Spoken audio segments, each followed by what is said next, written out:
chapter 133. Val Pizeyu Mashakos Yikrashem Avram B'Shem Avaya Kel. According to the above, we'll understand what it says. Avram called the name of Hashem Kel Elam, the God of the universe. So remember Kel Elam V'Loi HaElam. It doesn't say God of the universe. It says Kel Elam, God universe. It's one. Which means not that the world is a separate thing. But the world itself is divine. Like the personality of the fruit, which is a reflection, or the actual personality of the generative power.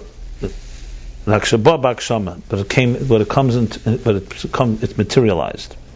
However, it's in a materialized fashion.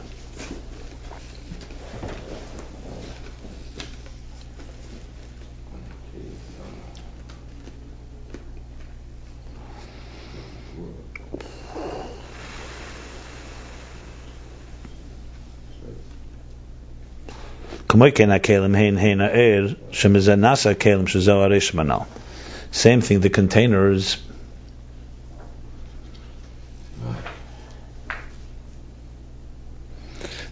They are the actual energy. Because as we learned before, the container of Akudim, where does it come? It's an impression from the energy.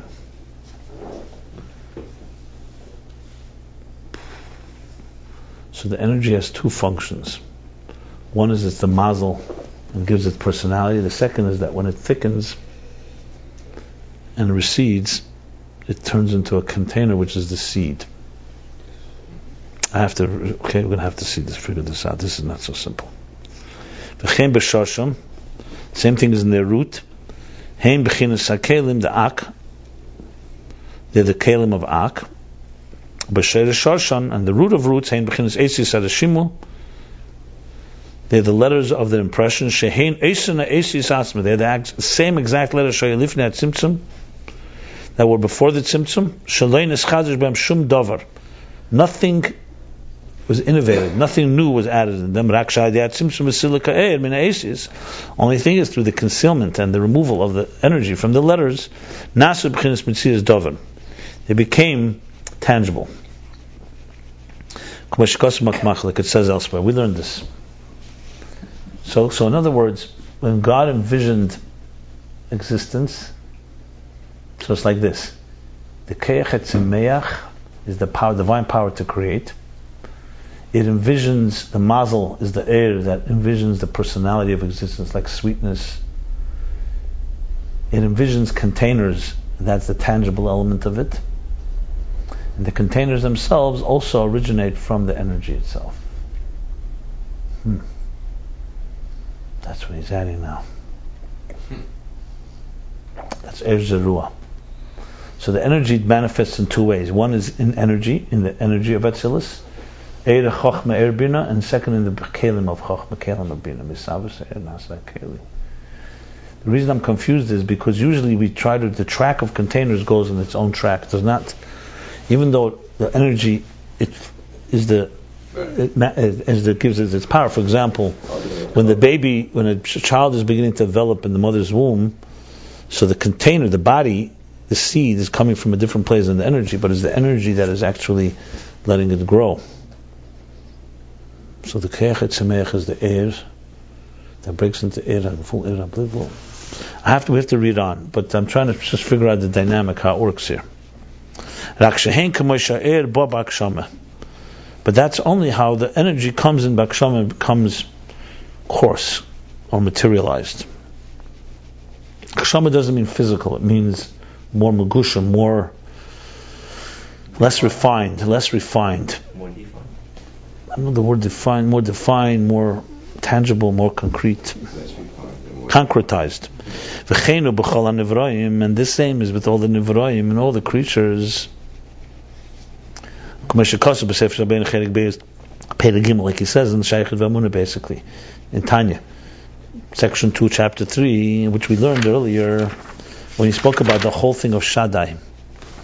Okay, we have to see how he ties it all together. Let's just read on.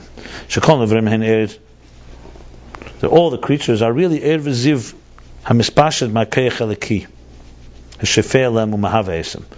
That all the creatures are really only the light and the reflection that extends to them from the power of the divine, that flows over them, and creates them.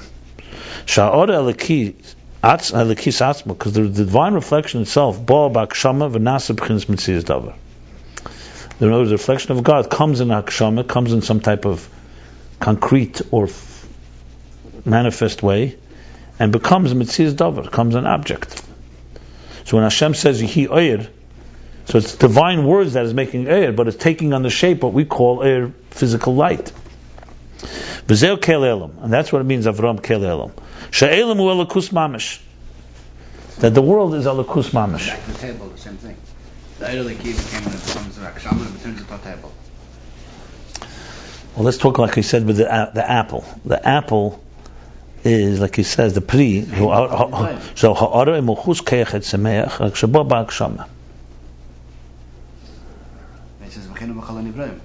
K'mekena kelim. Yeah. The kelim. That's an all of Ram. Correct. That's what it says. Shaykh Ramuna. That's not a chiddush for me.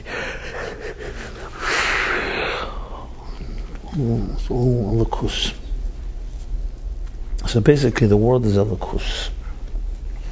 Va'inyan hu, the inyan, and this is the hiniksiv ramal kol goyim Hashem al shamayim kveidei.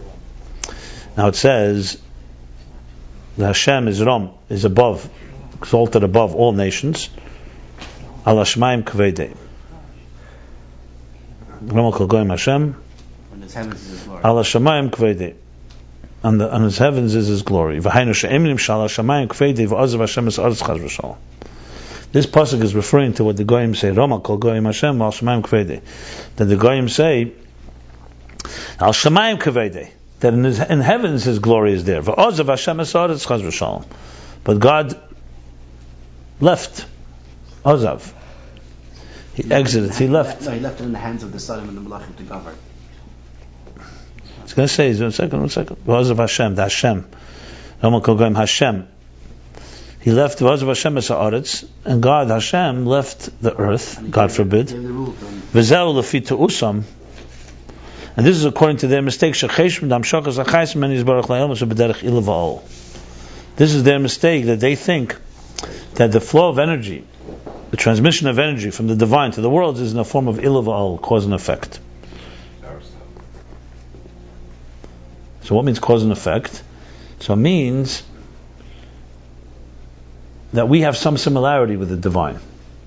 Since we have some similarity, so God is far more superior to us, so He remains up there, and the flow continues on. And process, that's it. In ilah va'ol, cause and effect, there's two things. That from the actual personality of the ilah, of the cause, manifests in the effect. Like the mind and the intellect and emotions. The actual mind manifests in emotions. The only thing is the outer dimension of the mind. For example, when the sun shines on earth, it doesn't manifest on earth, it just shines. The mind, when it enters the emotions, it's actually, the mind itself is impacting on them. Enclosed in them. And because it manifests within, it's enclosed within, it therefore inevitably, naturally causes a shinui, a change in the cause. So let's say a teacher is teaching a student, he's not doing it aloof and distance, he's involved, so he's involved, so he's immersed, committed, and therefore it has to have an impact on him. Va'behi is a different inyan in the world. The mechusa ol ain't a mechusa ilah. That the personality of the two are not, the personality of the effect is not the same personality as the cause.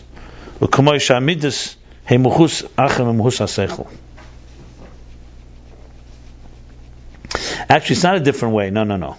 He's saying there's two elements in it. One is that one manifests inside the other, and a second element is that it's not of the same personality.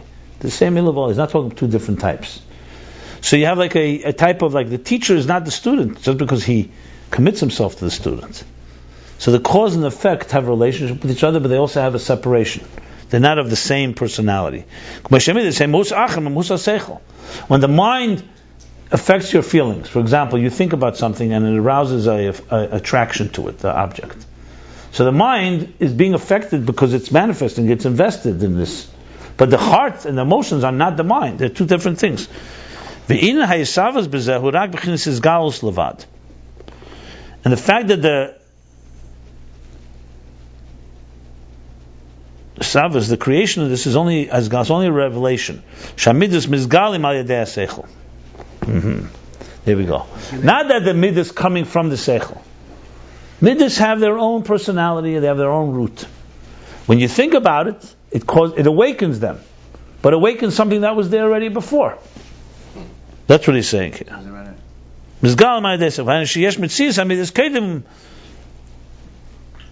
Because there's also mitzvahs, the feelings we have all the time, attraction, repulsion, and so on. Like they get revealed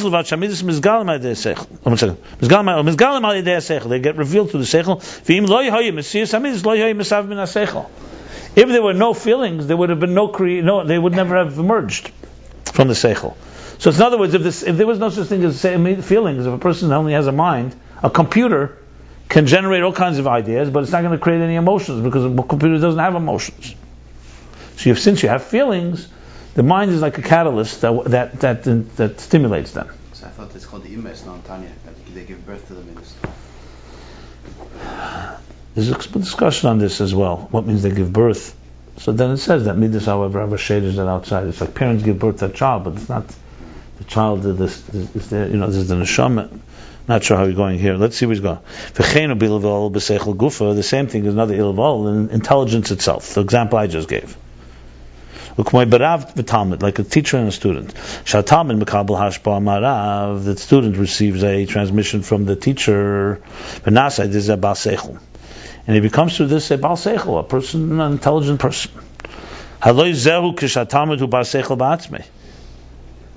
This is only because the Talmud is already has Seichel on his own. The teacher can't implant Seichel into him.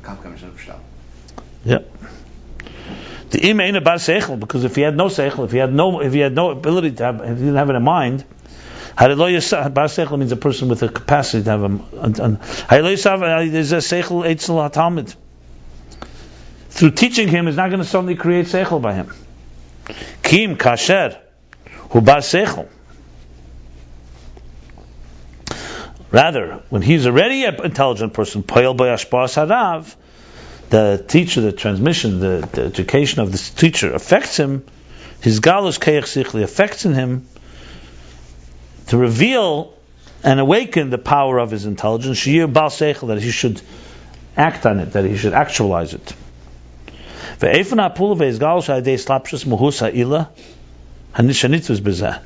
the way he impacts and reveals it is through the slapshus. The cause, the teacher here, invests himself in the student. Shenitvis bezeh. He's not just standing separate. He's involved in it. He's immersed. Shenitvis, he's contained by it. He's grasped by it.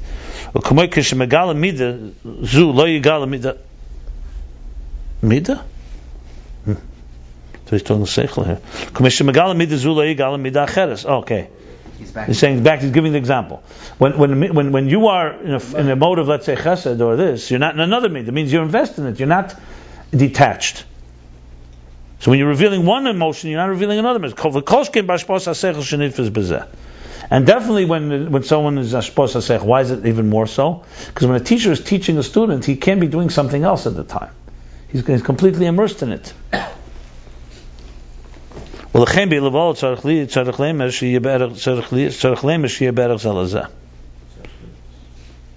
that's why in cause and effect you have to say that they are be'erech zelazeh. The cause and effect are commensurate to one another.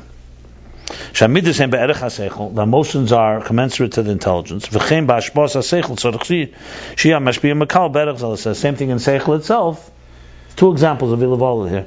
There has to be some proportion between a relationship between the teacher and the student. They're commensurate to one another. Now goes back to the goyim, Ramal Kol Goyim Hashem, Shemaim Kvedei. So they said, what was their mistake? They saw God as ilval. A relationship is an ilval, like a teacher and a student. So they said, "Ulafitu usam." According to their mistake, shechenu ba'am shachas isavas achayis memenu yizbarach. That the same thing is with the way God energizes existence. Shebederach ilval emrim dashamayim be'erech ha'aretz ein be'erech. He's more spiritual than them.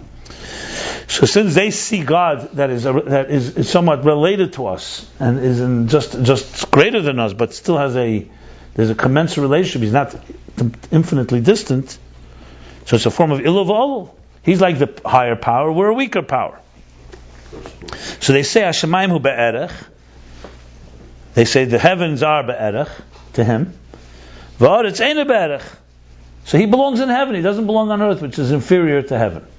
That alone tells you that there's a relationship. Because if there was no relationship, what it means it can be anywhere equally. So they're giving it levels. In other words, this teacher doesn't belong with these students. He belongs in heaven. And what we have is something more related to us, basically. So we must be but in truth, this is not the case. That heaven is also infinitely distant from godliness, just like earth. That he has to mashpili, he has to lower himself to see both heaven and earth. So it's not like he's in heaven and then he lowers himself. He's altogether beyond both. And the creation of existence from God is only from a reflection. It's another passage that says Erdana ve'ere.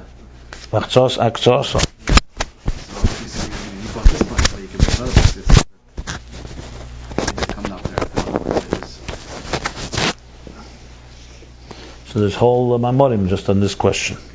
Whole Chassidus is based on this. In Teirer, Pasha Vayera, on this pasuk. Erdana. This is the essence Fiddus. This is how God manifests in structure.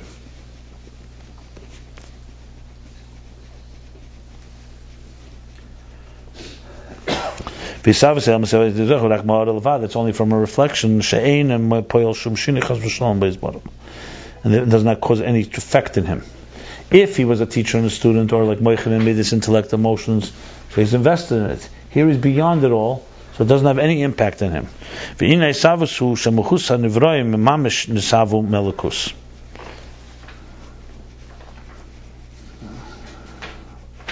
And Esavus is the actual personality of the creations came literally from Melikus. You see, when it comes to teacher and student, or Meichin Amidis, as we said, the student doesn't come from the teacher. Only the revelation of his seichel comes from the teacher, because they're commensurate. Here he's saying the actual existence that we are comes from God. It's not just God is stimulating something that's there already.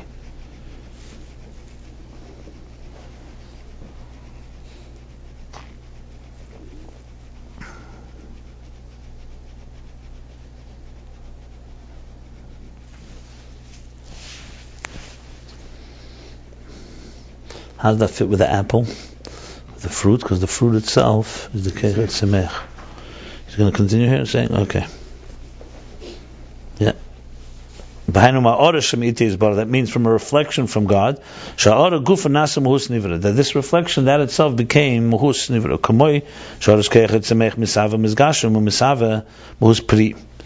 Like the reflection of the power of generative power in the earth thickens and materializes, and creates the personality of a fruit. And this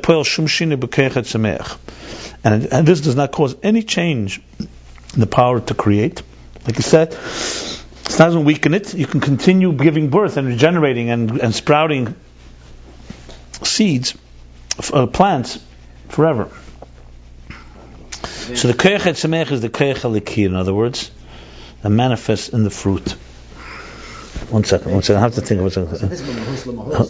It does weaken the first mahos. If you're saying that it's the actual spiritual that becomes thickened and becomes gashmish, then it has the power to regenerate forever.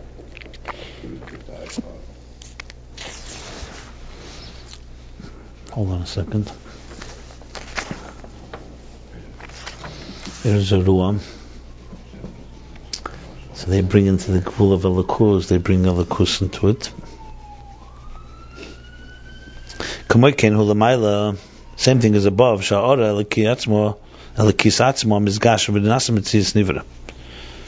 That the divine reflection of godliness itself became material and became the existence of creation. So that's the Keichet Semeach in the earth actually becomes the physical existence. This is why the resources are unlimited in the earth, because it's right. The Keichet Semeach. No, I understand that, but the question is... We have a question on that. No, my question on that is... My question, however, is how it goes back to the whole thing with the Kalim.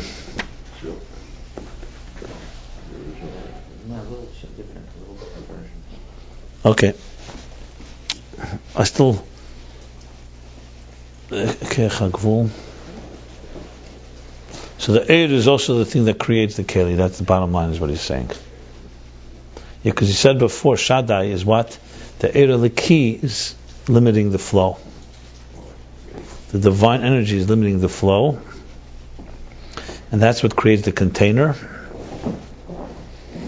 which is the seed, the limitation here. And this is what Avram revealed and notified the world and declared in the world, and he said, Vayikra Shem Avram B'Shem Havaya Kel Elam. That God exists, is the one with existence. That the world is divine. This is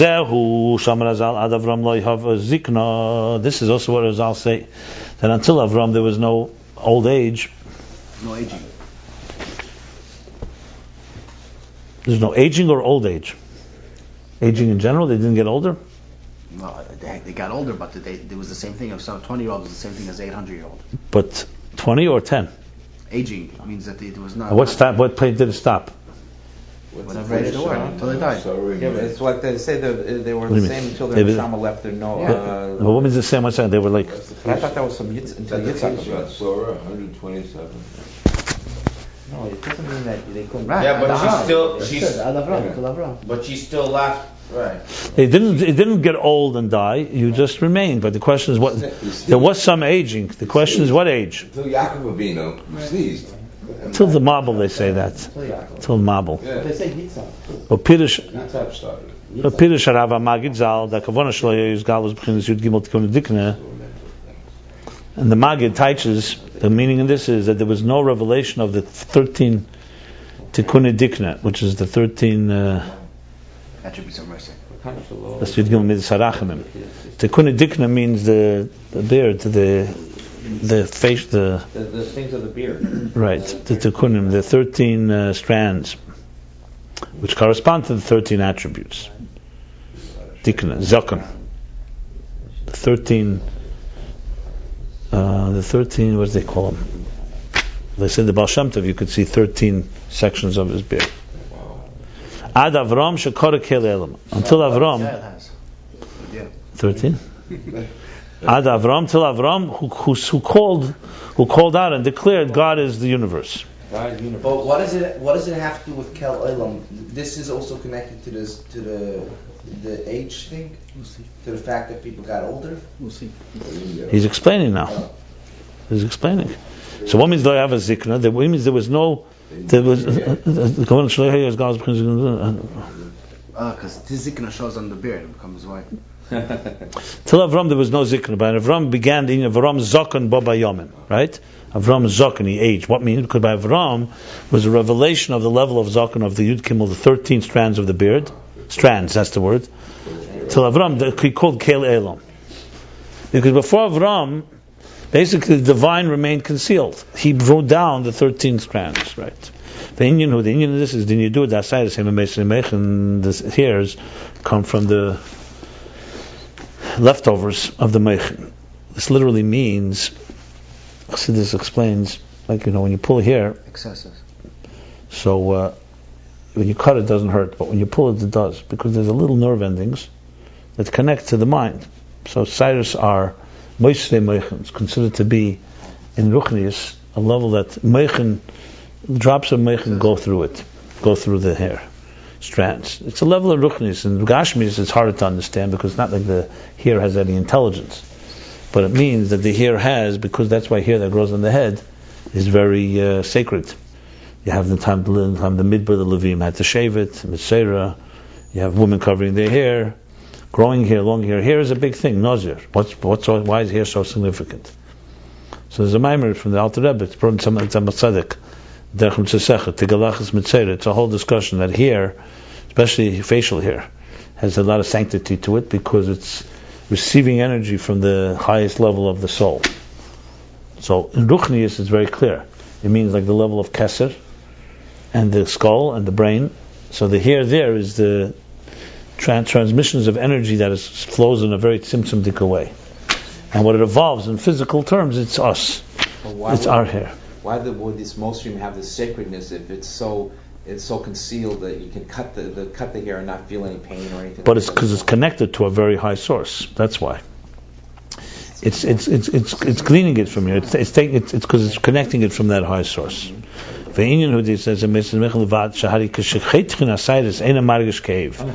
you cut the hair, you don't feel any pain. Nevertheless,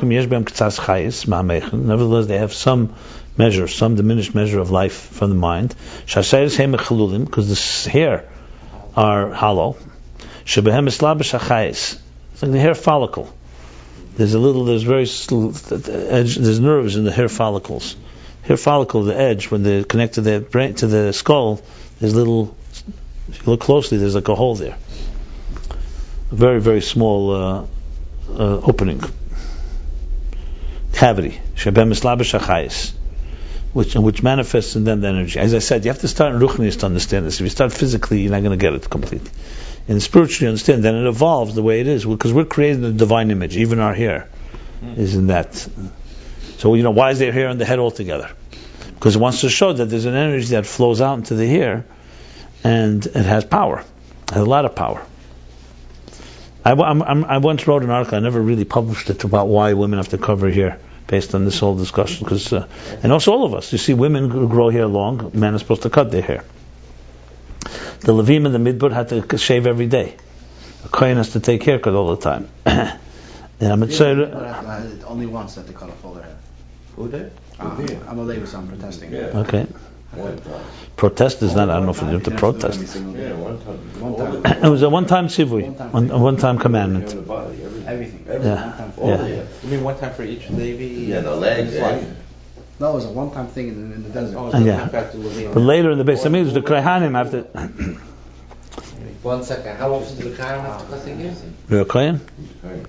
Only a Kohen Gadol. I have to do it every day. Every day, Kohen Gadol. But if you look at Sigalachas Mitzera, also Mitzera, connected to the hair. The Nazir is the hair. Why is a Nazir growing a hair? Why can't he take a haircut? The beard is also, that's Yud Gimel Tikkun Dikna, but it's hair in general. It's facial hair primarily. You're talking hair. Is your article about the hair of women? Is it on? No, I never finished it. I have to still. It's like it's a draft. I never finished it. Okay. V'hine mechus hasayre he gufahi ma'chayis shebemeich shemesave u'mizgashim v'nasa sayre. Now the mechus hasayre, the actual strand of hair itself is from the chayis shebemeich. Also comes from the energy of the mind. Shemesave, that thickened u'mizgashim and became materialized. The nasa sayre became a hair strand. The brain power. It's actually brain power. How do we know this? But wait, he says further. I mean, we say sometimes about bald people that God created a few perfect heads and the rest He covered with hair. If you hear that one? But here's the other. Hey, that's all right. But here's the other way around. Come back live. Here's the other way around. Here's the other way around. He's saying the Moichan actually create the hair. Okay, let's see. And its creation is is coming into being in such a way that it becomes like a separate thing, separate from the body, to the point you don't feel any pain when you cut it. And in truth, it's coming from the life force itself that became a hair strand. That seemingly like. Maybe the Rebbe didn't want to take a haircut because he actually did feel pain when he cut his hair. Who? Really? You didn't know that? No, I didn't. I think Not know that's not something. real. Well, Ruchnis for sure this is the case. In Gashmis, I'm not sure. Now, this hair has power, that is clear. But by the Nazir, that's the biggest one. Shimshon HaGibur. The hair had power. So the hair has definitely great power. Hair also has the ability, like even you see, God forbid, lice. Hair has, this is where the maggots gather because there's energy to be gleaned from the hair.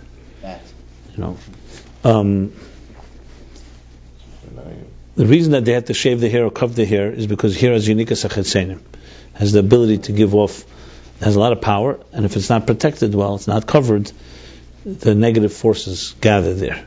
That's why hair has a lot of tumah connected to it. Wherever there's a lot of kedusha, there's always tumah. Whenever there's a lot of tara, there's always tumah. That's how you know.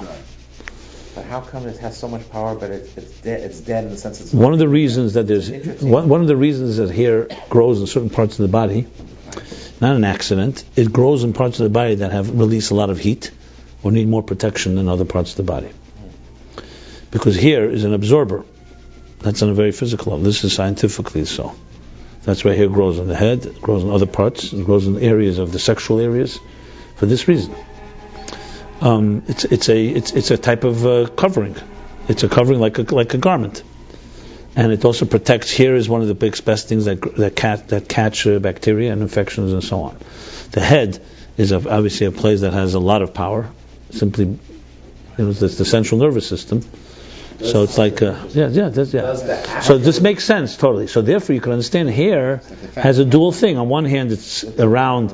It's around a lot of power, but it doesn't have its own protection. So if it's not covered properly, it can become tameh. You say sarbi isha erva. The hair of a woman is erva, sexual. That doesn't say it's bad. It means it's intimate.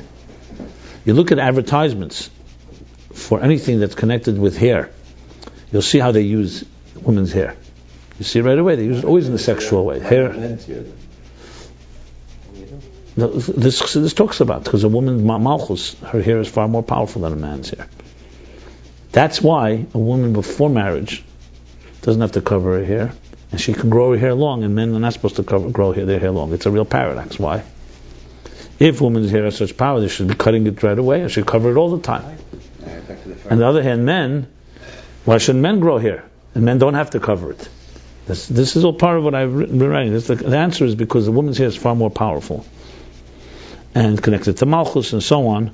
So before she's married, because before marriage there's no sexual energy yet. There's sexual energy, but it hasn't been released in any real way. I understand you start asking about our day and age is different, but that's not talking. We're talking about a halachalik. Halachically, the Shulchan Aruch says that all women have to cut their hair even before they're married. Yeah, I remember learning that. I was just thinking that. Yeah, but the Rebbe has letters about this. So how come we don't? How come they don't? How come they don't? Judaism involved. No, that's not why. There's truths about it. It's not laxity. He used to get married very young. He used to get married 12, 13. Okay, the Rebbe has a whole letter about this. He used to get married. So 7 years old. Okay. Anyway, point to. You got to give the Hasidic answer. Anyway, the point is the Chassidus answer is because of that. Marriage releases this energy. Like there's a lot of things that are in this type of category. Remember, the paradox works like this: wherever there's a lot of kedusha, there's always potential a lot of tumah. For example, it says a Jew's body is metama, a non-Jew's is not. Why? And while he's alive, there's no tumah. It's because there's a lot of kedusha there. So think of it like bacteria. Where do they gather? They gather with his energy. They don't gather in arid, dry places. Why do you need to sterilize a surgery room? Because when you open up the internal organs, that's the most prone place for infection. Infections go where there's a lot of energy. They don't go where there's no. They go fishing where there's fish, as they say. It's like fundraisers. Understand? Bacteria. They go fishing with this fish, and as such, area. So there's a lot of kedusha. There's always this. Anyway, so to go back, the thing I didn't realize that he's saying even more that the chayis is actually the Saira is the chayis. Yeah. That I haven't seen before. I think maybe I have. I don't remember. Let me see. The same thing as the creation of creatures. They are actually the light and reflection from the power that flows into them. Is a divine reflection from which comes the actual creation, the creature. And this is what Avram revealed, and he announced and declared to the world, the Shem Kael, who tikkun adishon miyud gimel tikkun adikna, Kael Elom. And this is what it means that he drew down and revealed the 13 strands of the beard, which is the hair. That's Shem Kael, because Shem Kael is the first tikkun of the 13. Kael, Molirachim, Kael, Chanun, and so on. 13 attributes of mercy, compassion. Be'emes is Kael, Hashem rather. I'm sorry. Hashem Kael Rachim Chan, right? Be'emes is Savas Biyahu Metikun Adishon. You know what? I'm going to stop here. This is already too much for me. Let's stop here. So we did the first half of chapter 133, page 257 and 258.